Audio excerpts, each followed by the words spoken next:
निरञ्जनं नित्यं अनन्तरूपं भक्तानुकम्पाद्वितविग्रहं वै ईशावतारं परमेशमित्यं तं रामकृष्णं शिरसा नमामः। नरदेव देव जय जय नरदेव, नरदेव देव जय जय नरदेव। शक्तिसमुद्रसमुत्थतरङ्गं दर्शितप्रेम विजृम्भितरङ्गं संशय राक्षसनाशमहास्त्रं याहि गुरुं शरणं भव वैद्यम्। अद्वयतत्त्वसमाहितचित्तं प्रोज्ज्वलभक्तिपटावृतवृत्तं कर्मकलेवरमद्भुतचेष्टं यामि गुरुं शरणं भव वैद्यम्। नरदेव देव जय जय नरदेव, नरदेव देव जय जय नरदेव।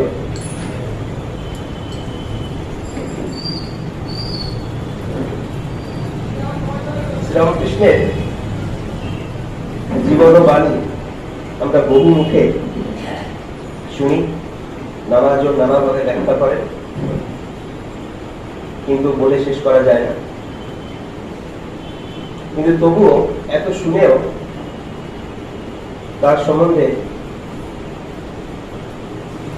খুব কমই জানি। আসলে ঈশ্বরের স্বরূপই এটা, যে বলা শাস্ত্রে উপনিষদে বলেছেন না মেধায়া না বহুনা শ্রুতেই না। মেধার দ্বারা, বুদ্ধির দ্বারা অনেক শ্রবণ করে প্রচুর শুনেও তাকে জানা যায় না। তাকে কিভাবে জানা যায়? এই ব্রহ্মকে, ঈশ্বরকে, ভগবানকে কিভাবে জানা যায়? यमेव ईश वृणुते तेन लभ्य तस्य ईश आत्मा विप्रीणुते तनुमुस्सरम्। यमेव ईश वृणुते, তিনি যাকে কৃপা করেন, তিনি যাকে কৃপা করেন সেই একমাত্র জানতে পারে। আবার এটা আরেকটা ব্যাখ্যা হয়, এটা হচ্ছে দ্বৈতবাদের দৃষ্টিতে।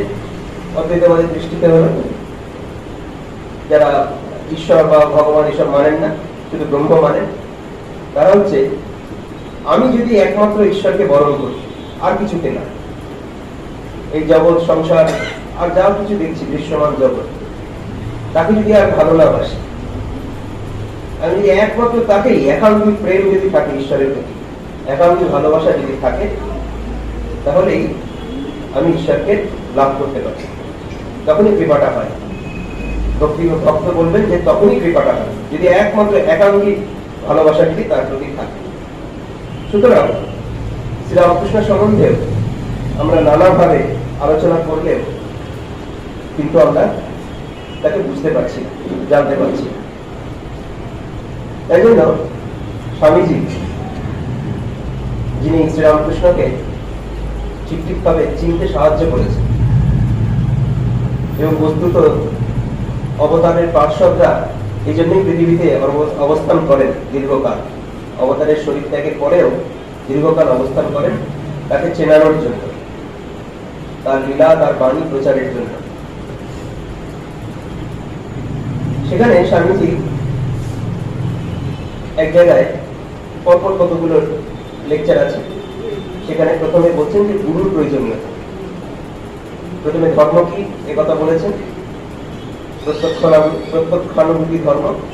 তারপরে বলছেন এই ধর্ম অনুভব করতে গেলে কিভাবে দরকার, কিভাবে হবে। বলছে যে হঠাৎ করে বই পড়ে কিন্তু এগুলো হবে না। ওই যেটা বললাম, না মেধায়া না বহুনা শ্রুতে।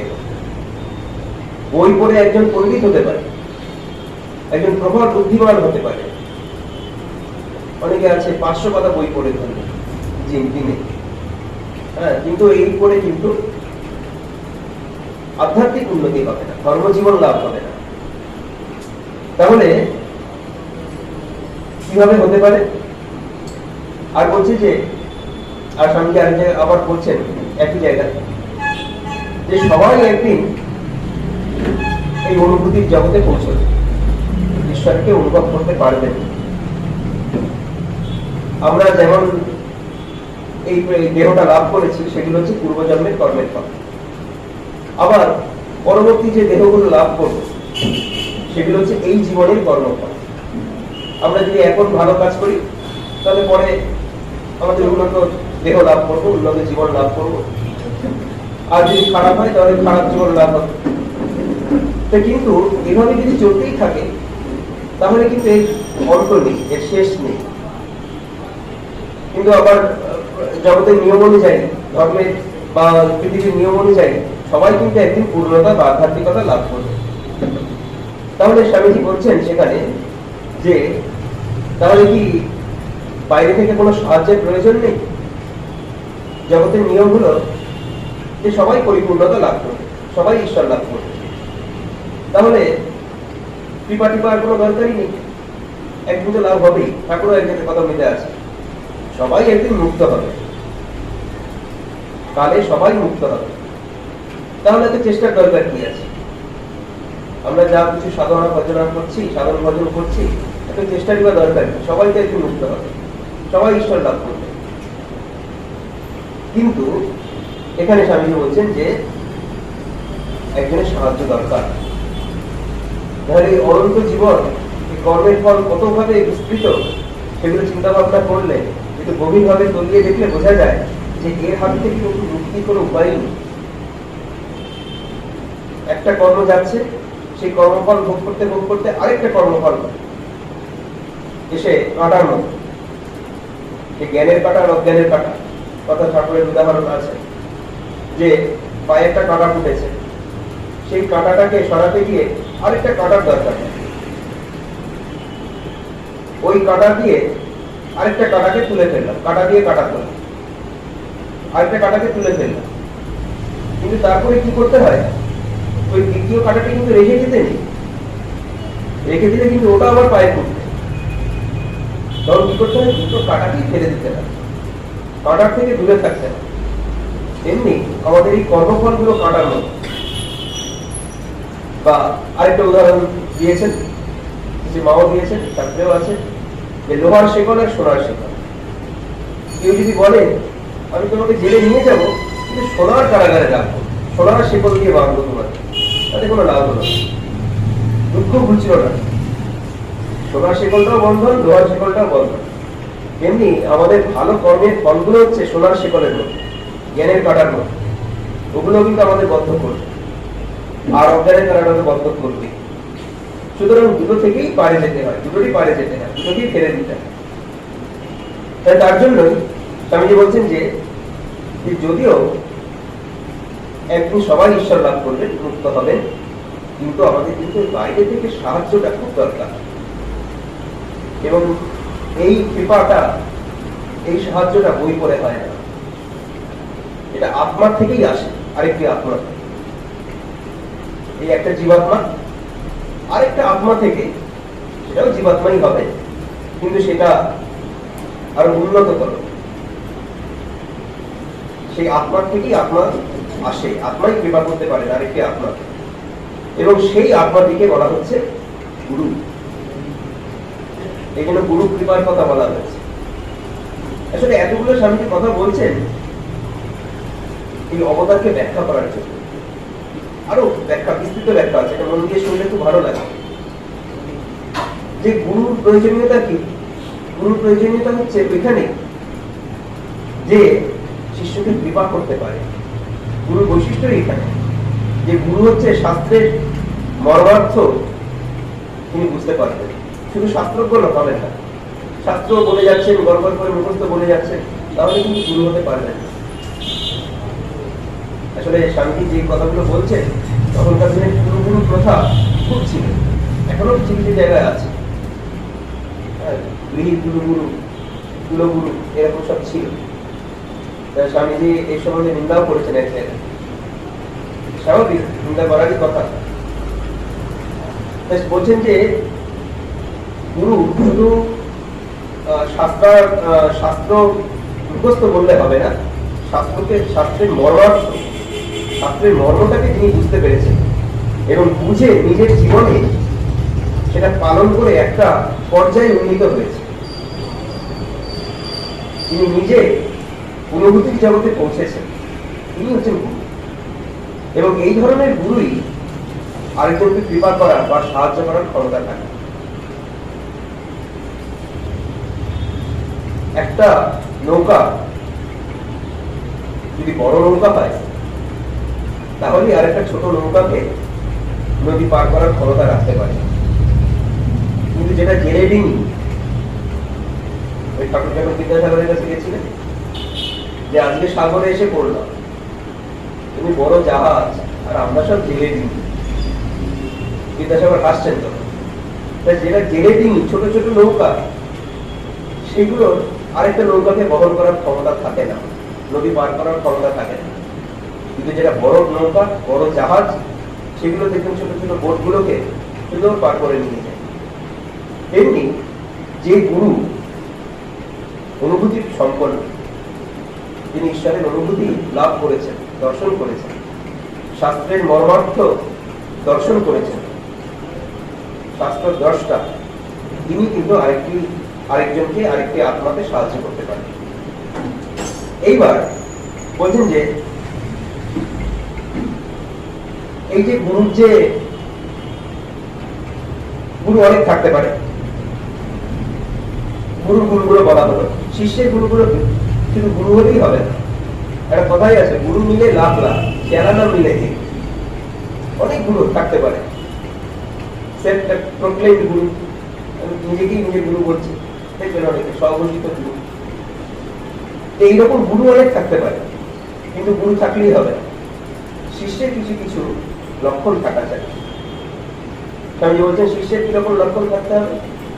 শিষ্যকে পবিত্র হতে হবে, পবিত্র জীবনযাপন করতে হবে। পবিত্রতার কতগুলো লক্ষণ আছে, কাকে পবিত্র জীবন বলা হয়, জীবনযাপন করা বলা হয়। কায় মনোবাক্যে কারো ক্ষতি চিন্তা না করা, কায় মনোবাক্যে অপরিগ্রহ, কারো দান গ্রহণ করবো না, চুরি করবো না, লোভ করবো না, হিংসা করবো না, এগুলো সব পাতঞ্জল যোগ দর্শনে আছে। এগুলো হচ্ছে শিষ্যের লক্ষণ, এগুলো থাকতেই হবে, না হলে বড় গুরু হলেও কোনো কিছু লাভ হবে না, গুরু ভালো পেয়েও কোনো লাভ হবে না। তাই জন্য বলছেন যে পবিত্রতা, জ্ঞান পিপাসা এবং পার্সিভারেন্সের কথা স্বামীজি বারবার বলেছেন। অধ্যবসায়, ওই যে শাস্ত্রের উপনিষদের ব্যাখ্যাটা যে করা হলো প্রথমে, যমেই বৈশ্ব বৃণীতে তেন লব্ধে, প্রথম ব্যাখ্যাটা মতে হচ্ছে যে উনি যাকে কৃপা করবেন তিনি তার দর্শন লাভ করবেন, ঈশ্বর যাকে কৃপা করবেন তারই দর্শন লাভ হবে, তিনি তাকে লাভ করতে পারবেন। কিন্তু এটাতে নিজের অধ্যবসায়ের কোনো গুরুত্ব নেই, কিন্তু অধ্যবসায় ছাড়া কিন্তু এগুলো হয় না। মায়ের একটা কথাতে আছে, কৃপা কৃপা বলছো, কৃপা গিয়ে ফিরে যায়, কৃপা গিয়ে ফিরে আসে। ঠাকুরের কথাতে আছে, তিনি বলছেন, ঠাকুর বলছেন কৃপা বাতাস তো বইছি, পালটা তুলে দেন। নৌকায় যাচ্ছ, বাতাসটা কিন্তু বইছে, কিন্তু মাঝি পালটা তুলল না, ফলে সাহায্যটা পেল না। বাতাসের যে সাপোর্ট, যে নৌকাটাকে তাড়াতাড়ি নিয়ে যেত, আরো দেরি করে বিলম্ব হলো। এমনি ঈশ্বরের কৃপা বাতাস শুধু বইলেই হয় না, ঈশ্বরের কৃপা শুধু আসলেই হয় না, আমাদের তৈরি থাকতে হয়, আমাদের অধ্যবসায় থাকতে হয়। এই পালটা তুলে দেওয়া, নিজের একটু চেষ্টা, এটা কিন্তু প্রচন্ড ভাবে শিষ্যের দরকার আছে। তাই জন্য পবিত্র থাকতে হবে। শিষ্যের লক্ষণীয় হচ্ছে প্রথমে পবিত্রতা, তারপরে হচ্ছে জ্ঞান পিপাসা, যে অবাধ একটা আধ্যাত্মিক, শুধু শাস্ত্র জ্ঞান না, প্রকৃত জ্ঞান, যেটা ঈশ্বর সম্বন্ধীয় জ্ঞান, ঈশ্বরকে জানার ইচ্ছা, এটাই হচ্ছে প্রকৃত জ্ঞান। চতুর্বিধা ভজন্তে মাং জনা সুকৃতি নর্জিন আত্ম ইজ্ঞাসুরথার্থী জ্ঞানী চ ভরতর্ষণ। গীতায় ভগবান বলছে যে 4 রকম ভক্ত আমাকে উপাসনা করে। ভক্ত 4 প্রকার, যে কিরকম আর্ত, হঠাৎ করে বিপদে পড়েছে, ডাকছে, ঈশ্বর ভগবানকে ডাকছে, আমাকে রক্ষা করো ঠাকুর, বিপদে পড়েছে, ওদের তো শেষ নেই, কত রকম বিপদ আছে, ঘরে বাইরে সর্বত্র বিপদ। তাই তখন বিপদে পড়ে যাচ্ছে, বনে যাচ্ছিল, বা হঠাৎ বাঘের মুখে বা সাপের মুখে, সাপের সঙ্গে মুখোমুখি হয়েছে, বিপদে পড়ে তাকে ডাকছে। টিকাকার এক জায়গায় একজন টিকাকার, পিতার একজন টিকাকার বলছেন যে দ্রৌপদী হঠাৎ করে আরতি নিয়ে সেই সময় গুরু রাজসভায় ভগবানকে ডাকতে শুরু করে। এমন আরতি ভগবানকে আসতেই হবে, সেরকম আরতিটাও বাঞ্ছনীয়, থাকাটা বাঞ্ছনীয়, তার ডাকে ভগবানকে আসতেই হবে। সেই রকম আরতি নিয়ে যদি কেউ ডাকে ঈশ্বরকে, তাহলে তার দর্শন লাভ করবে। আর্ত, তারপরে যে জিজ্ঞাসা, প্রচুর জানতে ইচ্ছা করে ঈশ্বর তিনি আছেন কিনা, কোথায় আছেন, শাস্ত্র পড়তে ইচ্ছা করে, প্রচুর শাস্ত্র পড়ে, উপনিষদ, বেদান্ত, বেদান্তাদি শাস্ত্র, ভাগবত, গীতা, রামায়ণ ইত্যাদি প্রচুর পড়ে। এগুলো হচ্ছে জিজ্ঞাসা, প্রচুর জিজ্ঞাসা তার মনে, এটা কি ওটা কি আধ্যাত্ম সম্বন্ধে, এটা হচ্ছে জিজ্ঞাসা। আর হচ্ছে অর্থার্থী। অর্থার্থী হচ্ছে ইহকাল এবং পরকালে অর্থ, অর্থ বলে শুধু টাকা পয়সা নয়, আমার যা কিছু ভালো থাকবো, সুখে থাকবো, এরকম ভাবে ইহকালেও ভালো থাকবো, আমার পরকালে স্বর্গে গিয়ে ভালো থাকবো, এইরকম সুখ লাভের জন্য যার বাসনা, তা সেও ভগবানকে ডাকে। এই চণ্ডীতে আছে রাজা সুরথ মায়ের উপাসনা করলেন, এটা বাসনা আছে, তুমি রাজ্যে ফিরে পাবেন, এই বাসনা মাও তাকে ঠেলে দিলেন, তুমি রাজ্যে পাবে এবং এই মৃত্যুর পরে তুমি মনু হয়ে জন্মাবে। মনু মানে একদম সব আরো স্তর আছে বিভিন্ন, ব্রহ্মার নিচে বিশাল তোমার আয়ুকাল হবে, যেমন সব মনু আছে, ইন্দ্র, ব্রহ্মা, মনু, এগুলো সব আছে, তুমি মনু হয়ে জন্মাবে। সুতরাং বাসনা হচ্ছে এইরকম, অর্থ, কিছু একটা পাওয়ার ইচ্ছা, এইভাবে তারা ডাকতে পারে, এইভাবে ঈশ্বর দেখা যায় আসে। কিন্তু বলছেন যে আরেকটা হচ্ছে জ্ঞানী। জ্ঞানী ভক্ত যে শুধু ঈশ্বরকেই চায় এবং ঈশ্বরকে লাভ করেছে, লাভ করে, এই ধরনের ভক্ত। আর্ত জিজ্ঞাসু অর্থার্থী জ্ঞানী যে ভারতবর্ষ। তাহলে তো বলা হবে যে তাহলে সবাই তো ভগবান, যারা একটা আরতি নিয়ে ডাকছে সেও ভগবানকে লাভ করলো, যারা অর্থ কামনা করে ডাকছে তারাও ভগবানকে লাভ করলো, আবার যে জ্ঞানী আর কিছুই চায় না সেও ভগবানকে লাভ করলো। তাহলে অর্থ কামনা করেই ভগবানকে লাভ করা ভালো প্রশ্ন। এখানেও যখন লাভ হচ্ছে তাহলে এটাতেই ভালো, কিন্তু না। তারপরে পরের শ্লোকই আছে, ভগবান বলছে তেষাং জ্ঞানী নিত্য যুক্ত এক ভক্তির বিশিষ্যতে প্রিয় হি জ্ঞানী না। কিন্তু তাদের মধ্যে জ্ঞানী হচ্ছে আমার প্রিয়, আত্ম জিজ্ঞাসু অর্থাৎ কি আমার প্রিয় নয়। যারা হচ্ছে নিত্য যুক্ত, আমাদের সর্বদা যুক্ত হয়ে আছে, আর কিছুই চায় না, কোনো কামনা দেখে আমাকে চাচ্ছে না, শুধু আমাকেই চায়, ওই একই ভালোবাসা, এক গভীর ভালোবাসা ঈশ্বরের প্রতি। তা এখন শিষ্যের হচ্ছে এই লক্ষণগুলো, যে পবিত্রতা, জ্ঞান পিপাসা এবং অর্থবাসা, এই তিনটে শিষ্য। আর গুরুর লক্ষণ তো বললাম, তিনি শাস্ত্রের মর্মার্থ উপলব্ধি করেছেন এবং নিজের অনুভূতির জগতে পৌঁছেছেন, ঈশ্বরকে অনুভূত হয়েছেন, ঈশ্বরের অনুভূতি লাভ করেছেন। এইটা হচ্ছে গুরু। এরপরে স্বামীজি পরের স্টেপে আসলেন যে তাহলে তো গুরু তো অনেকই হলো, কিন্তু তাহলে কি গুরুদের মধ্যে আর কোনো ক্যাটেগরিক্যাল ডিভিশন নেই, কোনো শ্রেণীগত কোনো বিভাগ নেই? গুরুদের মধ্যে শ্রেণীগত বিভাগ আছে, আমাদের বেদান্তেও আছে। ব্রহ্মবিদ, ব্রহ্মবিদাম পরম, ব্রহ্মবিদ বরিষ্ঠ। ব্রহ্মবিদ তিনি শুধু ব্রহ্মকে জেনেছেন, ব্রহ্মবিদ ঈশ্বরকে দেখেছেন, ঠাকুরের কথা অনুযায়ী কেউ ঈশ্বরকে শুনেছে, কেউ ঈশ্বরকে দেখেছে। ঈশ্বর দ্রষ্টা অনেক থাকতে পারে, কিন্তু যে ঈশ্বরের সঙ্গে দিন রাত ভর করছে তারা কিন্তু ঠাকুর সুন্দর করে বলতেন যে কেউ দুধ দেখেছে, কেউ দুধ শুনেছে, কেউ দুধ দেখেছে, আর কেউ দুধ খেয়ে হৃষ্টপুষ্ট হয়েছে। অনেক আছে দুধ শুধু শুনেছে, খায়নি, কখনো দেখেও খায়নি। আবার কেউ আছে শুধু দেখেছে একটু একটু খেয়েছে, কিন্তু দুধ তার হজম হয় না, দুধটা শুট করে না, লাভ হলো না, দুধের যে গুণটা সে নিতে পারলো না। যদি কেউ দুধ খেয়ে হৃষ্টপুষ্ট হয়েছে, ঈশ্বরকে অনেকেই দেখতে পারে, অনুভূতি করতে পারে, ঈশ্বরের দেখা পেতে পারেন, সাক্ষাৎ লাভ করতে পারেন, কিন্তু দিন রাত ঈশ্বরের সাথে ঘর করা, ঈশ্বরকে নিয়ে থাকা দিন রাত, এটা কিন্তু বিএফটি। এই ব্রহ্ম বিধান বলিষ্ঠ এই ধরনের যে ক্যাটেগরিক্যালি যে বিভাগগুলো আছে, সেটাই কিন্তু বোঝাতে গিয়ে বলছেন যে গুরু এরকম অনেক থাকতে পারে, কিন্তু তাদের মধ্যে দু একজন আছে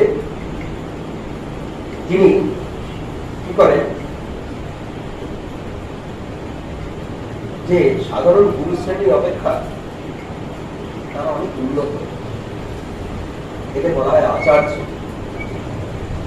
শ্রীমদ ভগবতে আছে, ভগবান শ্রীকৃষ্ণ বলছেন যে আচার্য মাম বিজানিয়া, আমাকে আচার্য বলে জানো। এই আচার্য কিন্তু যে কেউ হতে পারে। আমরা অনেকের নামের পাশে আচার্য জুড়ে দিই, কিন্তু আচার্যের লক্ষণ কিন্তু অন্যরকম।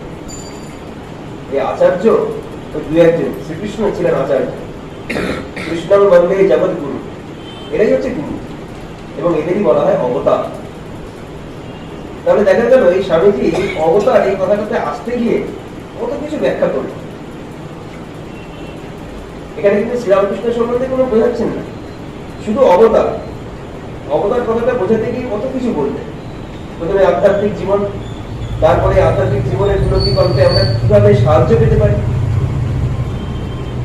যে আত্মা থেকেই একমাত্র সাহায্য পাওয়া যেতে পারে, শিষ্যের কি কি লক্ষণ থাকা দরকার, যিনি সাহায্য করবেন তার কি কি লক্ষণ থাকা দরকার, এবং গুরু অনেক হলেও, এদের গুরু পদবাচ্য হলেও গুরুর মধ্যেও কিন্তু অনেক শ্রেণী বিভাগ আছে, উন্নত অনুন্নত অনেক ব্যাপার আছে। মহান গুরু কারা, আচার্য কারা, যিনি এই যুগে যুগে আবির্ভূত হন, তারাই হচ্ছেন অবতার, তারাই হচ্ছেন আচার্য। এদের অসীম জ্ঞান, অনন্ত প্রেম, অনন্ত কৃপা সাধারণের প্রতি। তারা ওই ত্যাগী জাতি পুরো মান, খণ্ডানো ভগবন্ধনের গানে আছে, তারা জাতি কুল মান এগুলো কিচ্ছু দেখেন না, অকাতরে প্রেম দান করে। তার ভালোবাসা হচ্ছে সকল মানুষের জন্য, এমনকি কীট পতঙ্গের জন্য, সকল জীবের জন্য। এই ধরনের যে আচার্য বা এই ধরনের যে মানুষ, কিছু কিছু মানুষ জন্মগ্রহণ করেন কালে কালে, তারাই হচ্ছেন অবতার পদবাচ্য, তাদেরই অবতার বলা হয়, যাকে তাকে অবতার বলা যায়। অসীম করুণা, অপার জ্ঞান, অনন্ত স্মৃতি, অপার মেধা, প্রচন্ড মেধা। স্বামীজি বলছেন যে ঠাকুরের মধ্যে শঙ্করের মেধা দেখতে পেয়েছেন, কি বুদ্ধি, অপূর্ব বুদ্ধি। আবার প্রেম, একাধারে জ্ঞান, প্রেম, ভক্তি, যোগ, এই চারটার সমন্বয় শ্রীরামকৃষ্ণের মধ্যে দেখতে পেয়েছেন, এবং এগুলোই মানুষকে বুঝিয়েছেন, সাধারণ মানুষকে বুঝিয়েছেন সমন্বয়ের দরকার এই যুগে। তাই জন্য তিনি সমন্বয় আচার্য, সমন্বয় আচার্য, শ্রীরামকৃষ্ণ হলেন আচার্য, আচার্য আর কেউ না। তারপরে বলছেন যে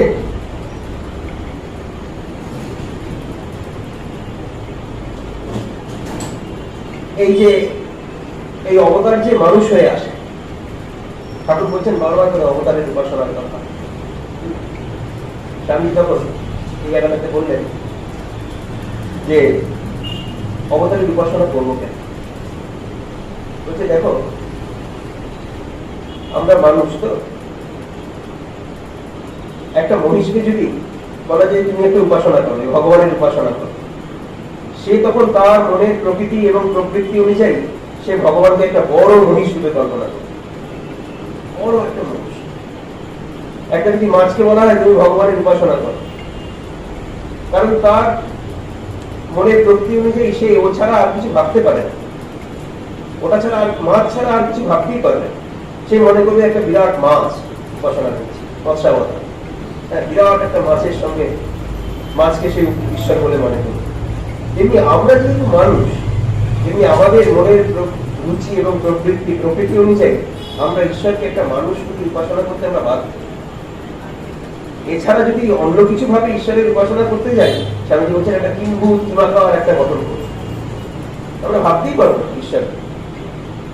এই যে স্বামীজি বলছেন যে সর্বশক্তিমান, সর্বব্যাপী, ঈশ্বর সর্বব্যাপী, সর্বশক্তিমান, এই সমস্ত কথাগুলো যে বলি, বড় হাস্যকর কথা বললেন যে এইগুলোকে যদি কেউ কাউকে জিজ্ঞাসা করা হয় তুমি এগুলোর দ্বারা কি বোঝো, ঈশ্বর সর্বশক্তিমান বা ঈশ্বর সর্বব্যাপী, তুমি এই শব্দগুলোর দ্বারা কি বোঝো, বেশিরভাগ ক্ষেত্রেই দেখা যাবে সে বানানটা ছাড়া আর কিছু জানে না, সে শুধু বানানটা বলতে পারে। এছাড়া সর্বশক্তিমান বা ঈশ্বর সর্বব্যাপী এর মাধ্যমে কিছুই সে প্রকাশ করতে পারবে না। সুতরাং ঈশ্বরকে অনন্ত বলে ধারণা করাটা খুব কঠিন কাজ। ঠাকুরের কথা আছে না যে অনন্তকে চিন্তা করা কি কম কথা, অনন্তকে চিন্তা করার দরকারই নেই। ক্লেশোধিকতরস্তেষাং অব্যক্তা সত্যচেতসাং অব্যক্তানি গতির দুঃখম দেহবদ্ধির অবাপ্যতে। ভগবদ্গীতায় বলছেন যে ক্লেশ, অব্যক্ততে যে আসক্ত যে মন, যে মানুষ অব্যক্ত ব্রহ্মে যে আসক্ত, তার খুব ক্লেশ হয়, তার খুব দুঃখ হয়। কারণ অব্যক্ততে অবাং মনস গোচরম ব্রহ্মে মনটাকে স্থির রাখা খুব কঠিন, কল্পনাই করতে পারছি না। নিরাকারের চিন্তা, তার চিন্তা করব, আমাদের মনটা তো কোনো একটা আধার চায়, আমাদের মনটা রাখবার মতো কোনো একটা পাত্র চায়, সেই পাত্রের মধ্যে আমাদের মনটাকে রাখতে পারি আমরা। কিন্তু যদি বলি যে নিরাধারকে চিন্তা করো, চিন্তা করতে পারবো। তাই জন্য আমরা যেহেতু মানুষ, মনুষ্য জন্ম লাভ করেছি, সেই জন্য ভগবানকে যদি চিন্তা করতে চাই, ভগবানকেও আমাদের মানুষকেই চিন্তা করতে হবে। এই অব্যক্ত ব্রহ্মকে চিন্তা করতে পারবো না বলেই কিন্তু আমরা নানা রকম রূপে কল্পনা করেছি। এই শিব, দুর্গা, নারায়ণ, হ্যাঁ নানা রকম, বিষ্ণু, কালী, এই সমস্ত নানা রকম রূপের বর্ণনা করেছি। কিন্তু এই রূপগুলো দিয়ে কিন্তু হচ্ছে না। মনুষ্য দেখো ধারণকারী একজন মানুষ চাই।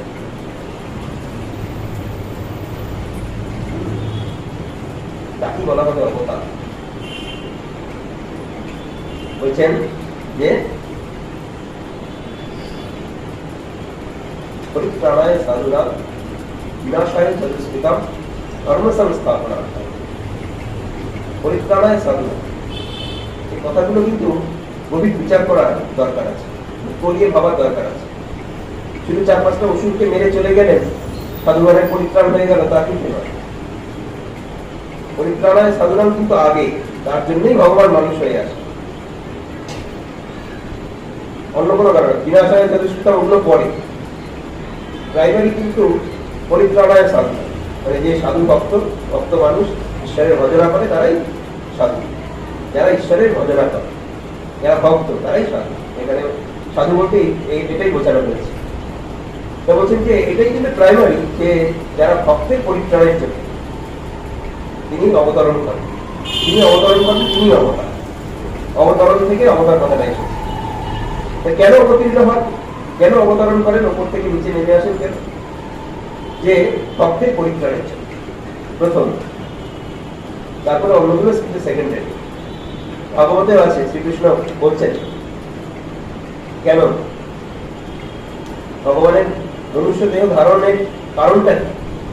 অনুগ্রহায় ভূতানাম মানসিক দেহ মাশ্রিত অজাতি তাদৃশ ক্রিয়া যা শুদ্ধা তৎপরও করে, যা শুদ্ধা তৎপরও করে। অনুগ্রহায় ভূতানাম, মানুষকে অনুগ্রহ করার জন্য, কৃপা করার জন্য। তিনি ভক্তকে নিয়ে লীলা করতে ভালোবাসেন। ভক্ত কষ্টে আছে, জীব দুঃখে আছে, তিনি ওপরে বসে হাসছেন, তা কিন্তু নয়। জীবগণকে অনুগ্রহ করার জন্য তার অবতরণ। জীব দুঃখেতে কাতর ধরি নর কলে বর, বারংবার অবতার জগত ঈশ্বর, গানে আছে। জীব দুঃখে কাতর হয়ে তিনি বারবার অবতীর্ণ হন, নরকলেবর ধারণ করেন, বারবার, শুধু একবার দুবার না। অবতারাহি অসংখ্য, ভাগবতে আছে। অবতার শুধু 10 অবতার বা এই 24 অবতার এইসব নয়, অবতার বারবার আসে, বা কখনো কখনো নিজে না এসে তার দূত পাঠিয়ে দেন। মহাপুরুষদেরকে দেখি, ছোটখাটো মহাপুরুষ, তারা ঈশ্বরের অবতার না হয়েও অনেক লোককে, কিছু লোককে উদ্ধার করে। কোনো কোনো দেশ কালে আমরা দেখতে পাই। ঈশ্বরের অবতার ওরকম বলা যাবে না, কিন্তু তারাও সিদ্ধ পুরুষ, তারাও মানুষকে পথ দেখায়। তাই জন্য ভগবান সবসময় জীবের দুঃখে কাতর হয়ে তিনি নিচে নামতে ভালোবাসেন, অনুগ্রহ হয় তার। মানুষকে অনুগ্রহ করার জন্য তো উপর থেকে হতে পারে না, মানুষই দেহ আসবে, অনুগ্রহটা এইভাবেই করবে। অনুগ্রহটা উপর থেকে করলে হবে, তার কৃপা তো সর্বদা বইছে, কৃপা বাতাস তো সর্বদা বইছে, কিন্তু তার লীলা করার জন্য, তার ভক্তের সঙ্গে লীলা করার জন্য তার অবতরণ। আমি মনুষ্য দেহ ধারণ করি মানুষকে কৃপা করার জন্য, জীবকে কৃপা করার জন্য, অনুগ্রহ করার জন্য। তারপরে বলছেন যে ভজতেই তাদৃশী ক্রীড়া, মানুষের মতোই আচরণ করে। শ্রীরামকৃষ্ণের কথা বলতে আমরা পাই, ঠাকুর বলছেন যে মানুষ যখন দেহ ধারণ করা হয়েছে পুরো মানুষের মতো ব্যবহার করতে হবে। ভুল হয়ে যায়, মানুষের চিন্তা তাই জন্য ভুল হয়ে যায় যে এই লোকটা এই ঘুমোচ্ছেন, খাচ্ছেন, এই লোকটা অবতার। একটু আবার আত্মাকে দেখাচ্ছেন মাঝে মাঝে, এই লোকটা অবতার কি করে থাকে? যে ভগবতের কথাটা বললেন, ভজাতেই তাড়াতাড়ি শিখবে না। মানুষের যেমন রাগ আছে, ঘুম আছে, শোক আছে, মোহ আছে।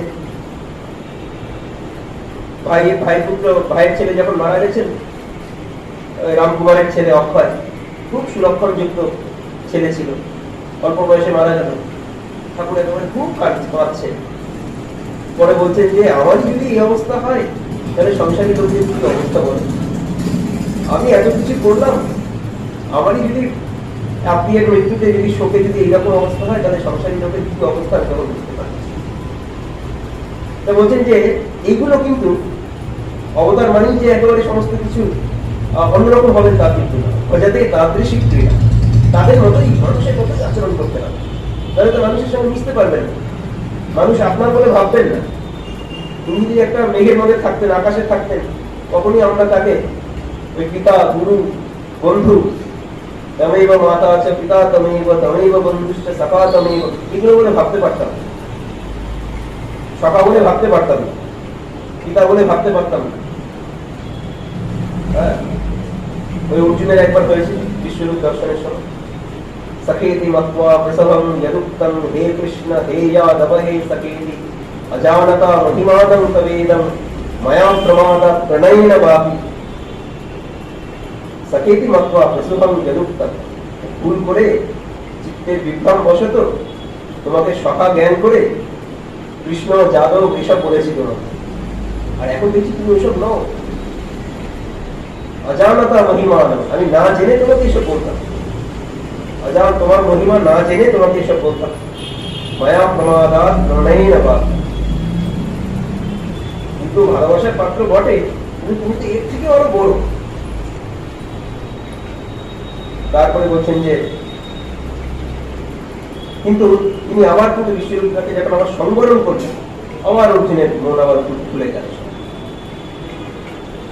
এরকম কখনো কখনো একটুখানি আভাস দেন, একটা গ্লিমস দেন যে তিনি কেমন, স্বরূপটা একবার দেখিয়ে দেন, কিন্তু আবার ভুলিয়ে দেন। মায়ের জীবনে দেখতে পাই যে কখনো কখনো একবার একবার বোঝাচ্ছেন যে তিনি কেমন, কিন্তু আবার ভুলিয়ে দিচ্ছেন। তেমনি শ্রীরামকৃষ্ণের জীবনেও যে কখনো কখনো তাকে বুঝতে পারত। হাজরা মশাই বলি,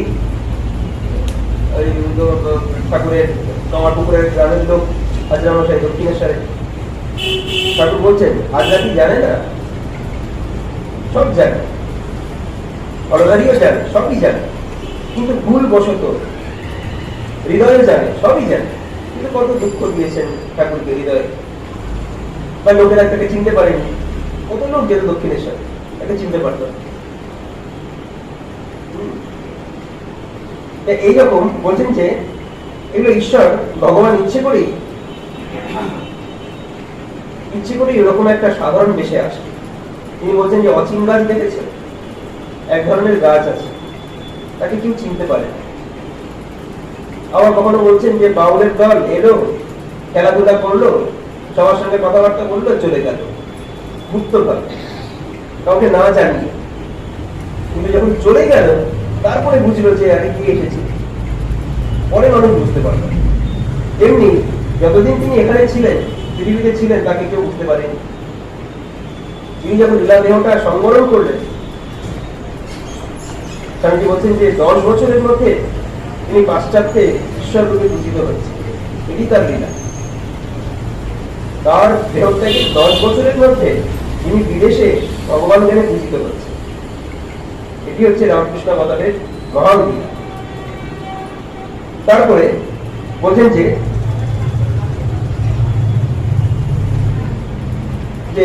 এই নির্গুণ নিরাকার ব্রহ্মকে আমরা কল্পনা করতে পারি না। তার জন্য তিনি জীবের দুঃখে কাতর হয়ে, জীবের প্রতি প্রেমে, মলিন ভূতলে প্রেমে নেমে হীন হীন জনে কোলে তুলে দিল। মলিন ভূতলে তিনি আবার অবতীর্ণ হন, না হলে এই পৃথিবীতে তার আগমনের কোনো কারণই থাকতে পারে না। নির্গুণ নিরাকার অবাং মানস গোচরম ব্রহ্ম, তিনি মনুষ্য দেহ ধারণ করবেন, এটা অকল্পনীয়। শাস্ত্রের ব্যাখ্যা পাওয়া যায়। তিনি বিরাট, তিনি ক্ষুদ্র এই 14 কোয়া মানুষটার মধ্যে, দুটো হাত দুটো চোখ, এই বদ্ধ একটা জালের মধ্যে এই অনন্ত ঢুকে যাবে, এটা কখনো শাস্ত্রে সিদ্ধই হয়। তাই জন্য বেদান্তে অবতার মানে না, তখনই হতে পারে অবতার মানে না। এই কারণে যে নির্গুণ নিরাকার ব্রহ্ম, তাকে একটা শরীরের জালের মধ্যে, দেহ জালের মধ্যে কি করে বদ্ধ হয় না। কিন্তু ভগবান যেখানে নিজে বলছেন আমি অবতীর্ণ হই, আমি আসি, অনুগ্রহায় ভূতানাম মানুষিক দেহ আশ্রিত, ভগবান নিজে বলছেন, তখন অস্বীকার করতে কেমন করে? বেদান্ত সেখানে চুপ। সেখানে ভাষ্যে আছে যেন তিনি একটা ধারণ করলেন, যেন আর কি, তিনি বলছেন তো আমি ধারণ করি, দেহ ধারণ করি, পরিত্রাণায় সাধুনাম সম্ভব আমি যুগে যুগে, আমি নিজেকে সৃজন করি, নিজেকে সৃজন করি। কারণ তাকে জন্ম দেবেন এমন কেউ নেই। তিনি হচ্ছেন বিশ্বের জনক, বিশ্ব জননী বা বিশ্বের জনক, বিশ্ব পিতা। তাকে আবার কি জন্ম দেবে? তাই জন্য তার জন্মগুলো অন্যভাবে, সাধারণ মানুষের মতো নয়। ঠাকুরের জীবনে দেখুন,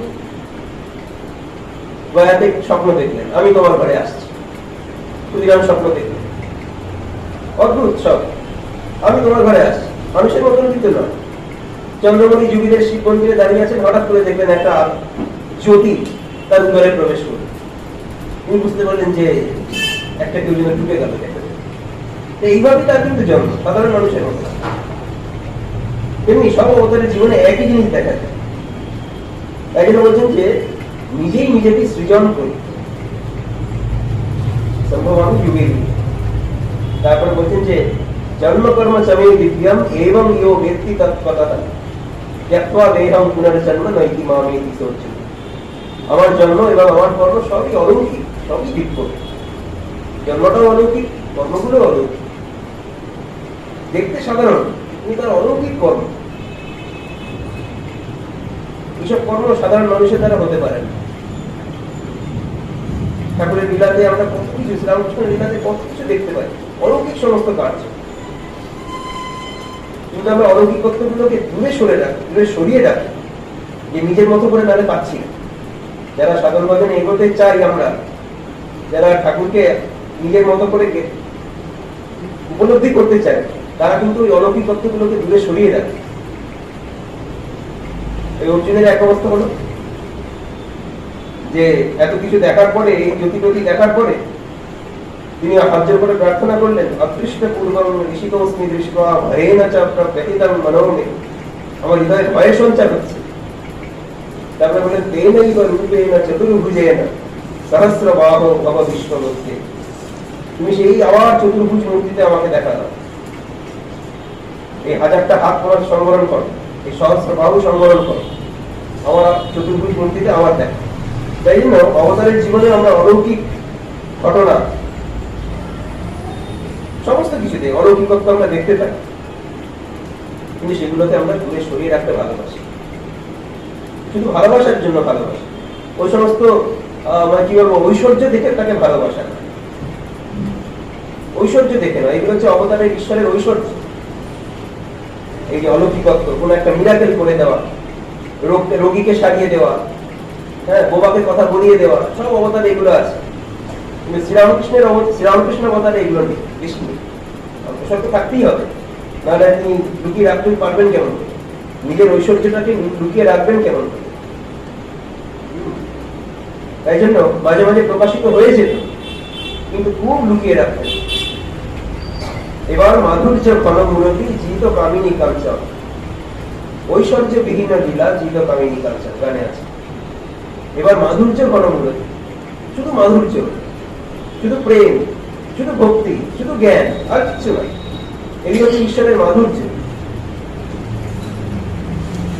ঐশ্বর্য বিহীন লীলা, তার লীলাতে এবার কোনো ঐশ্বর্য নেই। ওই একটা কিছু দেখিয়ে দেবো, দেখিয়ে দেবো, বিশ্বরূপ দেখিয়ে দেবো, কিছু একটা দেখিয়ে দেবো মানুষকে, সবাই আমার কাছে আসবে, ওসব কিছু। আমি মূর্খত্তম, নিজেই বলছেন আমি মূর্খত্তম। আমি পড়াশোনা নিজেই নিজেরটা বলছেন, আমি পড়াশোনা জানি না, কিছু না, কিন্তু এত পণ্ডিত লোক আমার কাছে আসে কেন বলতে পারো? কি অদ্ভুত লোক। তখন রামকৃষ্ণ পরমহংস কলকাতার একজন গণ্যমান্য ব্যক্তি। কলকাতার অনেক কিছু দ্রষ্ট, মানে আমরা বলি যেটা ওয়াচিং প্লেস তো আছে, এক একটা জায়গা, ভিক্টোরিয়া মেমোরিয়াল হল, বড়লাটের বাড়ি, মানে এখন যেটা রাজভবন, ওগুলো সবাই কলকাতায় দেখতে যেত। তার মধ্যে ওই দক্ষিণেশ্বরের পরমহংস কিন্তু একবার দেখার পাত্র ছিল, ঈশ্বরচন্দ্র বিদ্যাসাগর। এরা সব এক একজন বিখ্যাত মানুষ। কলকাতা আসলে এদের যদি একটু দেখা পায় তাহলে ভালো হয়। তাই শ্রীরামকৃষ্ণ পরমহংস হচ্ছে ওই রকম একজন মানুষ, দক্ষিণেশ্বরের পুরোহিত, ওখানেই থাকেন। তাই যখন লোকজন আসছে, তিনি তখন বলছেন, দেখো আমি তো কিছু জানি না, আমি মূর্খোত্তম, কোনো পড়াশোনা জানি না, বিদ্যা নেই, তবু এরা আসে কেন আমার কাছে? কি অদ্ভুত সরলতা, এটাই হচ্ছে মানুষ, তার অপূর্ব সরলতা। এই সরলতাকে, তার সরলতাকে রবীন্দ্রনাথও প্রশংসা করেছে, যে এইরূপ অদ্ভুত সারল্যের কাছে বড় বড় পণ্ডিতদের জ্ঞান বিকৃত হয়েছে। পণ্ডিতরা অনেক জ্ঞান, অনেক পাণ্ডিত্য অর্জন করে, তাদের বই পড়া বিদ্যা প্রচুর, সারল্য নেই, সরলতা নেই, যেটা ভগবান এসে দেখিয়ে গেল। ঈশ্বর লাভ করতে গেলে এরকম সরল হতে হয়, সরল প্রাণে তাকে ডাকতে হয়। মনটা যদি বক্র হয়, মনটা যদি কুটিল হয়, তাহলে তাকে পাওয়া যায় না, কারণ ঈশ্বর হচ্ছে সরল। ঈশ্বর খুব সোজা সাতটা মানুষ, তুমি যদি সোজা পথে চলে যাও, ঈশ্বরের সঙ্গে সঙ্গে এখন এখানেই আছে। আর যদি অবক্র চেতস হও, উপনিষদে আছে বক্র চেতস, অবক্র চেতস, মানে সাধককে কিরকম হতে হবে, ভক্তকে কিরকম হতে হবে, অবক্র চেতস, মানে মনটা অবক্র হতে হবে, মনটা বাঁকা হলে চলবে,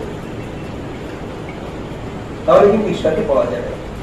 ঈশ্বর নিজে যেমন সরল, তাই সরল লোকদের ভালোবাসে, যে যেমন সে সেটাই ভালোবাসে। আমরা যেমন সেরকম লোকই আমরা ভালোবাসি। দেখবেন আমরা যদি মনটা যদি খুব ইয়ে হয়, সরলতায় পূর্ণ থাকে, তাহলে সে কিন্তু নিজেই জটিল মানুষের কাছে যেতে চায়।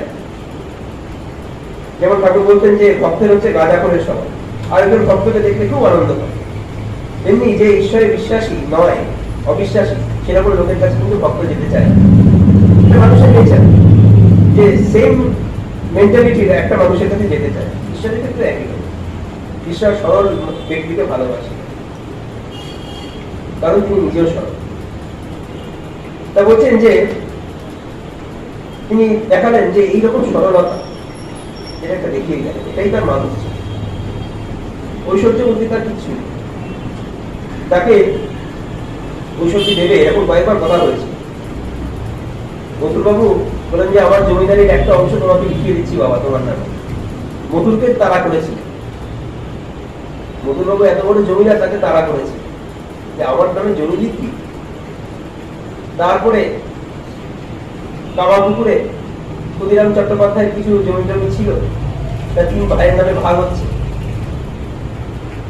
বা রামকুমার চট্টোপাধ্যায় তখন নেই, দেহে নেই, তারপরে যখন সই করতে হবে তাকে কামারপুকুরে নিয়ে যাওয়া হয়েছে।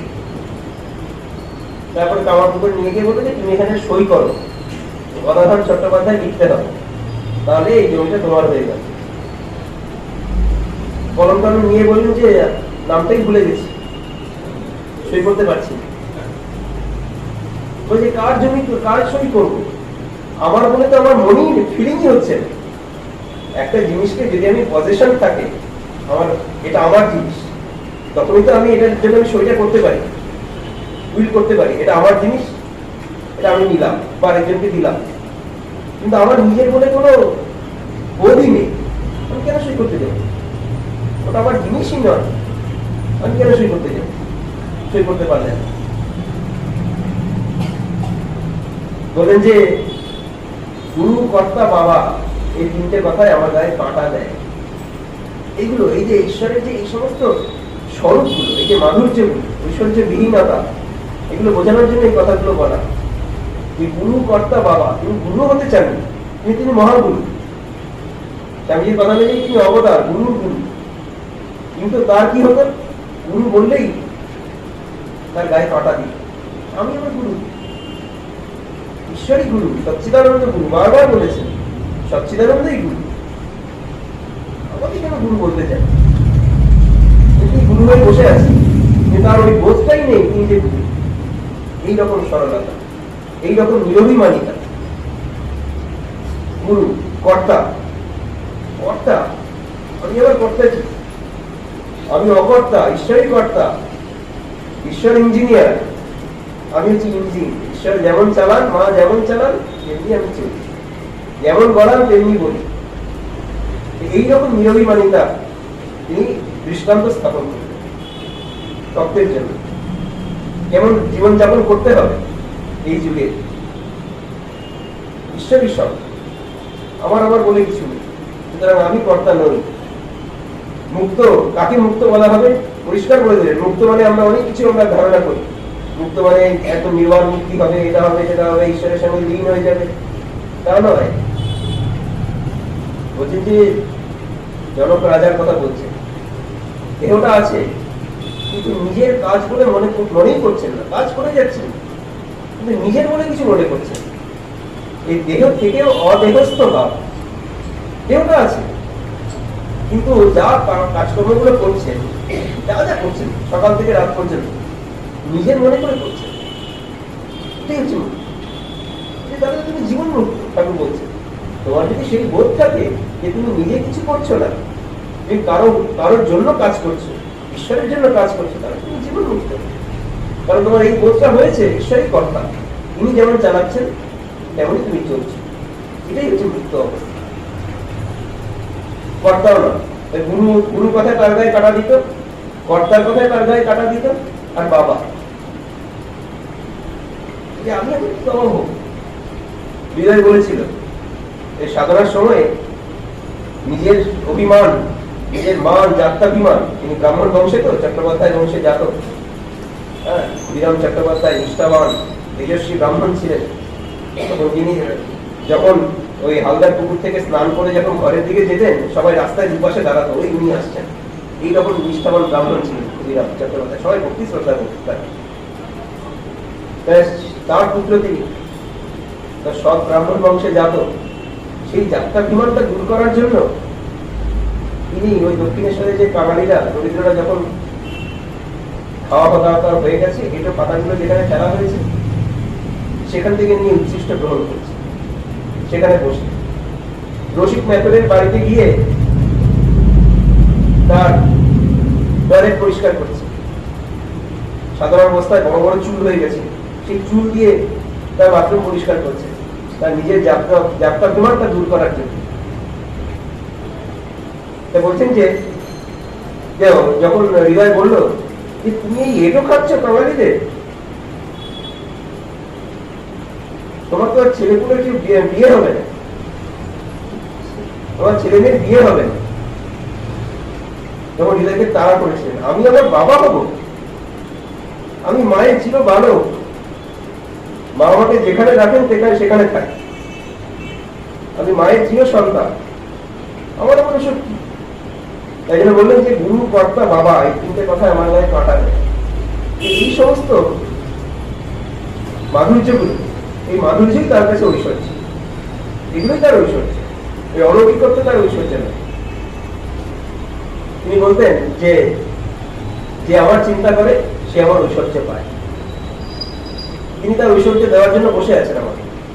আমার ঐশ্বর্য, তার তো ঐশ্বর্যবিহীন লীলা, তাহলে আবার তার ঐশ্বর্য কি করে গেল? প্রশ্ন। তার ঐশ্বর্য হচ্ছে এই জ্ঞান, বিবেক, বৈরাগ্য, নিরহংকারিতা, সরলতা, এগুলো হচ্ছে তার ঐশ্বর্য। এই শ্রীরামকৃষ্ণ কথাটা, এইগুলো যত আমরা শ্রীরামকৃষ্ণের চিন্তা করব তত আমরা এগুলো প্রাপ্ত হব এবং তাকে আমরা লাভ করতে পারব। আমি যে বললাম যে একাঙ্গী, তার প্রতি আমরা কতটা এগোচ্ছি, এটাই কিন্তু উদ্দেশ্য।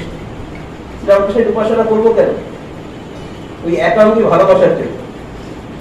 ওই আর্ত বা অর্থার্থী বা জিজ্ঞাসু হয়ে যায়, তাকে জানা, তাকে নিজের মতো করে নেওয়া, তাকে নিজের আত্মীয় বলে গ্রহণ করা, এটাই হচ্ছে ওই যে তুমি যে আমার সর্বমূলাধার, ধর্ম অর্থ মুখ্য কাম, তুমি মম প্রিয় পরম আত্মীয়, তাকে পরম আত্মীয় বলা হয়েছে। তিনি হচ্ছেন একমাত্র। একটু বিচার করলে দেখা যায় যে কেউই কিছু নয়, এই জগৎটাতে কেউই কিছু নয়, সব অনিত্য। একমাত্র ঈশ্বরই নিত্য, রামকৃষ্ণই একমাত্র নিত্য, সত্য বস্তু। আর যা কিছু দেখছি চারদিকে সব অনিত্য, আজ আছে কাল নেই। অনিত্য বলতে আজ আছে কাল নেই, দুদিনের জন্য। তাই জন্য এটি, এই ভাবটি শেখাবার জন্য তার এরকম ঐশ্বর্যবিহীন গীতা, মাধুর্য ঘন মূলত, মানে নিজের দেহের ঐশ্বর্যটুকু পর্যন্ত লাস্টে কিছু রাখতেন না, এমন ভাবে গুপ্ত ভাবে লীলা করতেন। এবং এই যে তার যে কথা আলোচনা করা হলো, যে তার ধ্যান করতে বলা হচ্ছে, এই ধ্যান করার জন্য আমরা কয়েক রকম ভাবে ধ্যান আছে, শ্রীরামকৃষ্ণ কিভাবে ধ্যান করতে পারি। বলছি যে তার প্রথমে রূপের ধ্যান, শ্রীরামকৃষ্ণ রূপ যেটা আছে, যেটা রূপে কোনো ঐশ্বর্য নেই, হ্যাঁ, কাপড়ের মতো ঠিক নেই, হ্যাঁ, ওই রূপেই তিনি এত বিশ্বে পূজিত হচ্ছে, পৃথিবীতে পূজিত হচ্ছে। কোনো রাজার পোশাকও নেই, কিছু নেই, হাতে অস্ত্র শস্ত্র কিছু নেই, কিন্তু ওই রূপেই পূজিত হচ্ছে। আবার নিজে আবার গর্ব করে বলে গেছেন, গর্ব না, আবার বলে গেছেন জোর গলা, যে কালে এই ছবি ঘরে ঘরে পূজিত হবে। হ্যাঁ, আমার কথা আবার বলে গেছেন, এটা সুতরাং কাটবার জন্য বলে গেছে, যখন ঘরে ঘরে পূজিত হবে। তো এইরকম তার রূপের ধ্যান, শ্রীরামকৃষ্ণের রূপটা কেমন, কিভাবে বসে আছে চিন্তা করা, ওটাকে চিন্তা করা তার রূপের ধ্যান। তারপর হচ্ছে তার গুণের ধ্যান, তার কি কি গুণ, এই যে গুণগুলো নিয়ে এতক্ষণ আলোচনা হয়, এগুলো হচ্ছে তার গুণ। বিবেক, বৈরাগ্য, ত্যাগ, প্রেম, ভক্ত, ঈশ্বরের মহাভক্ত, ঈশ্বরের প্রতি আত্মনিবেদন, শরণাগতি, সরলতা, এগুলো হচ্ছে তার গুণ। এই গুণের ধ্যান করতে করতে আমরা সেই গুণগুলো পাবো। এই আমার ঐশ্বর্য পাবে, যে আমার চিন্তা করবে সে আমার ঐশ্বর্য পায়, যেমন পিতার ঐশ্বর্য পুত্র পায়। ঠাকুর বলতে যে যেমন বাবা ছেলে বাবার ঐশ্বর্যগুলো পায়, সম্পত্তি পায়, তেমনি ঠাকুরের যে চিন্তা ভাবনা করবে সে ঠাকুরের ঐশ্বর্য পাবে, যেমন পিতার ঐশ্বর্য পুত্র পায়। এই হচ্ছে গুণের ধ্যান। তারপরে আছে, আরো আছে, গুণের ধ্যানের পরেও কিন্তু আরো আছে লীলার ধ্যান। তিনি কি কি লীলা করেছে, এক একটা লীলা নিয়ে ধ্যান হতে পারে। এই যে মাস্টারমশাই কথা বললাম প্রথমে, এক একটা লীলা, দক্ষিণেশ্বরে বসে আছে, কি বলছে, কাশীপুরে গেলেন, শ্যামপুকুর বাড়িতে গেলেন, বা আজকে সুরেন মিত্রির বাড়িতে গেলেন, বা আজকে বলরাম ভবনে গেলেন, কিরকম রথের যাত্রার উৎসবে রথ ট্রেনে বা রথের আগে নৃত্য করছেন, ওই লীলা ধ্যান করছে। সবসময় লীলা ধ্যান করতে করতে করতে করতে কি হলো, তার স্বরূপ প্রাপ্ত হলো। কিরকম স্বরূপ প্রাপ্ত? ঠাকুর বলতেন যে যেমন পাঁচ প্রকার আরশোলা চিন্তা করতে করতে আরশোলা হয়ে যায়। যে যার চিন্তা করে সে তার সত্তা পায়। একটা খারাপ লোকের চিন্তা দিন দিন করুন, দিন রাত ওই খারাপ লোকটা চিন্তা করুন, এবং যে খারাপ লোকটার গুণগুলো সব আপনার মধ্যে এসে গেছে। এমনি এই ঈশ্বরের চিন্তা করতে করতে ঈশ্বরের স্বরূপগুলো আমাদের মধ্যে এসে যায়। এটা হচ্ছে লীলার ধ্যান। কি কি করছেন, কিরকম ভাবে ভক্তদের উদ্ধার করছেন, ভক্তদের নিয়ে কিভাবে লীলা করছেন, এগুলো হচ্ছে লীলার ধ্যান। আবার আরেকটা আছে বাণীর ধ্যান। কি বলেছে, কত বাণী, বাণী রূপে রহি আছো উন্নতি ধরি। তিনি বাণী রূপেই মূর্তিমান হয়ে আছে। আমি কে, যে যখন বলেছিলেন যে পৌহারি বাবার কুঠিয়াতে আপনার ছবি দেখলাম, একজন পৌহারি বাবা, তখনই স্বামীজি যাওয়ার অনেক আগে। পৌহারি বাবার নাম শুনেছেন, স্বামীজি গেছিলেন সেখানে। সেই পৌহারি বাবা কুঠিয়াতে ঠাকুরের একটা ছবি কিভাবে তিনি পেয়ে রেখে দিয়েছিলেন। ঠাকুরের যখন বলা হলো দক্ষিণেশ্বরে যে পৌহারি বাবার কুঠিয়াতে আপনার ছবি দেখেছে, তখন ঠাকুর একদম নির্লিপ্ত হবে খোলটা, মানে খোলটার ছবি, আমিত্ব বলে কিছু নেই, আবার আমিত্ব বলে কিছু নেই, মানে খোলটা। তিনি যে বাণীগুলো দিয়ে গেছেন, স্বামীজি এক জায়গায় বলেছেন যে আমাকে কেউ পুজো করুক, আমি চলে গেলে, আমার মৃত্যুর পরে আমি পৃথিবী ছেড়ে চলে গেলে আমার পুজো করুক, আমি এর সাথে চাই না। আমি যা বলে গেলাম, যা করতে বলে গেলাম, সেগুলো নিয়ে সেগুলো চর্চা করুন, এটাই আমি চাই, সেগুলো নিয়ে ওয়ার্কআউট করুন। এমনি শ্রীরামকৃষ্ণ সবচেয়ে প্রসন্ন হবে তিনি যেগুলো করতে বলেছেন, তিনি বাণী রূপে আমাদের মধ্যে রয়েছে।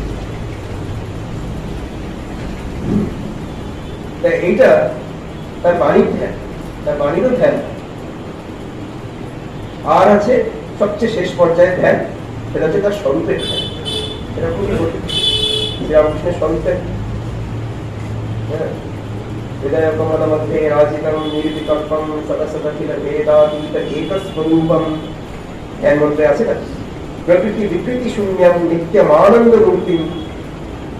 তার মধ্যে কোনো প্রকৃতিও নেই, বিকৃতিও নেই, কোনো একেবারে যেটাকে বলে নির্বিকল্প ভাব। প্রকৃতি বিকৃতি শূন্যম নিত্যম আনন্দ মূর্তিম বিমল পরমহংসম রামকৃষ্ণম ভজামহ। এটা হচ্ছে স্বরূপ। এই স্বরূপ চিন্তা করা খুব কঠিন। এই অব্যক্ত নির্গুণ নিরাকার ব্রহ্মই হচ্ছে শ্রীরামকৃষ্ণের স্বরূপ, আসল স্বরূপ। কিন্তু সেটা তো আমরা চিন্তা করতে পারবো না, তাই জন্য তার নেমে আসে। তারপরে ধ্যানই আছে নিরুপমম অতি সূক্ষ্মম নিষ্প্রপঞ্চম নিরীহম। তিনি নিরীহ, নিষ্প্রপঞ্চ, অতি সূক্ষ্ম, অতি সূক্ষ্ম, অনরণীয়ান মহত মহীয়ান। ঈশ্বর সম্বন্ধে বলা হয়েছে তিনি ক্ষুদ্র জীবের মধ্যে, একটি ছোট্ট পোকার মধ্যেও যেমন থাকতে পারেন, আবার বড় একটা হাতির মধ্যেও থাকতে পারেন। অনরণীয়ান, ছোট্ট অণু হতে পারে, পরমাণু হতে পারে, আবার বিরাট একটা জিনিস হতে পারে। মহত মহীয়ান এই ভগবান ঈশ্বর। নিরুপমম অতি সূক্ষ্মম নিষ্প্রপঞ্চম নিরীহম গগন সদৃশম ঈশম আকাশ সদৃশ্যতি। গগন সদৃশম ঈশম সর্বভূতাধিবাসম। সকল ভূতগণের মধ্যে তিনি অবস্থান করছেন। এটা তার হচ্ছে স্বরূপ জ্ঞান, ঠিক ঠিক স্বরূপ জ্ঞান। কিন্তু ইনি আবার কি করছেন, যিনি সর্বভূতাধিবাসম, সকল জীবের মধ্যে যিনি অবস্থান করছেন, তিনি আবার কি করছেন, বিতরিত মমতীর্ণম জ্ঞান ভক্তি প্রশান্তি। জ্ঞান ভক্তি এবং শান্তি প্রদানের জন্য, বিতরণের জন্য প্রণয় গলিত চিত্তম জীব দুঃখাসহিষ্ণু। জীবের প্রতি প্রেমে প্রণয়ে তার গলিত হয়ে, চিত্ত গলিত হয়ে তিনি কি করলেন, জীব দুঃখাসহিষ্ণু, জীবের দুঃখকে সহ্য করলেন। জীব দুঃখেতে কাতর, জীবের দুঃখে কাতর হয়ে নিজেই জীবের দুঃখ সহ্য করলেন, যাতে জীবের দুঃখটা একটু কমে। বা এরকম হতে পারে নিজে কষ্ট সহ্য করে দেখালেন যে সংসারে সব দুঃখ কষ্ট আছেই, কিন্তু এইগুলোকে সহ্য করেও কিন্তু তোমাকে যেতে হবে, তার দিকে যেতে হবে। এগুলো হচ্ছে ক্লাসিক পাসিং ক্লাউডস এর মতো, এগুলো থাকবেই। এগুলো যাত্রাপথে এইসব বিঘ্নগুলো থাকবে। নানা রকম একটা বন দিয়ে, একটা বনের মধ্যে দিয়ে কেউ যাচ্ছে, বাঘ থাকতে পারে, হাতি থাকতে পারে, সাপ থাকতে পারে, কত জন্তু জানোয়ার থাকতে পারে। সংসারের মধ্যে সংসার অরণ্য, তারপরে কথামৃতি আছে, সংসার হচ্ছে অরণ্য। বনে জঙ্গলে যেতে গেলে যেমন হাজার বিপদ, সংসারেও হাজার বিপদ। কত রকম মানুষ আছে তোমার প্রতিবন্ধকতা সৃষ্টি করার জন্য, তার মধ্যেও কিন্তু তোমাকে যেতে হবে। নিজে করে দেখালেন যে এমনি কেউ কিন্তু ঈশ্বর লাভ করতে পারে না, তার জীবনেও হাজার প্রতিবন্ধকতা এসেছিল। ঠাকুরের নিজের জীবনে কিন্তু খুব বাধা বিঘ্নহীন জীবন নয়, কিন্তু এর মাধ্যমেও কিন্তু তিনি এগিয়ে গিয়ে পৌঁছে রামকৃষ্ণ পরমহংস হয়েছে। লোকে পুজো করছে, যদি খুব মলিন, খুব যদি সরল জীবন হতো তাহলে কিন্তু এত বড় হতে পারতেন। তাই জন্য জীবের কষ্টগুলো তিনি গ্রহণ করেন, গ্রহণ করে জীবের দুঃখকে এইভাবে লাঘব করেন যে উনি যদি এতটা কষ্ট সহ্য করতে পারেন, আমরা এইটুকু সহ্য করতে পারবো। তার জীবনে যা কষ্ট, ঠাকুরের জীবনে এবং মায়ের জীবনে, তার কষ্টগুলো দেখলে, তাদের কষ্টগুলো দেখলে আমাদের কষ্টটা কিছু মনে, আমাদের কিছুই কষ্ট নেই, আনন্দেই আছে। সুতরাং এই যে এই দৃষ্টান্ত স্থাপনের জন্য, এই আদর্শ স্থাপনের জন্য তার কিন্তু অবতরণ, তার এই মনুষ্য দেহ ধারণ। সুতরাং মহারাজকে বিতরিত অবতীর্ণ জ্ঞান ভক্তি প্রশান্তি প্রণয় গলিত চিত্তম জীব দুঃখাসহিষ্ণুম ধৃত সহজ সমাধিম চিন্ময়ং কোমলাঙ্গম। একেবারে সহজেই তার মন একেবারে সমাধিস্থ হয়ে যায়। ঠাকুরের মনকে বলা হতো শুক্র দেশলাইয়ের মতো মন। মাস্টারমশাই বলতেন যে ঠাকুরের মনটা কেমন জানো তো, শুক্র দেশলাইয়ের মতো। একটুখানি ঘষলেই আগুন চলে গেল, একটুখানি কিছু ভগবত প্রসঙ্গ একটা হলো, সঙ্গে সঙ্গে একবারে আনন্দে বিমল হয়ে একবারে সমাধিস্থ হয়ে যাচ্ছে। আর তার সঙ্গে কন্টেম্পোরারি বলতে কন্ট্রারি, মাস্টারমশাই বলছেন যে আমাদের মনগুলো হচ্ছে ভেজা দেশ, হাজারবার ঘষলেও আগুন চলে, বারবার করে ভগবানের নাম করলেও তার ভাব, ঈশ্বরের ভাব আমাদের মধ্যে কিন্তু জাগ্রত হয় না। কিন্তু ঠাকুরের মনটা হচ্ছে এরকম শুকনো দেশলাই তাকে দিতে সহজে সমাধি, সহজেই তার মন একেবারে সমাধিস্থ হয়ে যায়। চিন্ময় কোন লঙ্ঘ, কোন লঙ্ঘ বিমল পরমহংসং রামকৃষ্ণ ভজাম। এই ধরনের এই যে রামকৃষ্ণ, তাকে আমরা ভজনা করি। আজকে এটুকুই থাক। এইরকম রামকৃষ্ণকেই আমাদের ভজনা করতে হবে।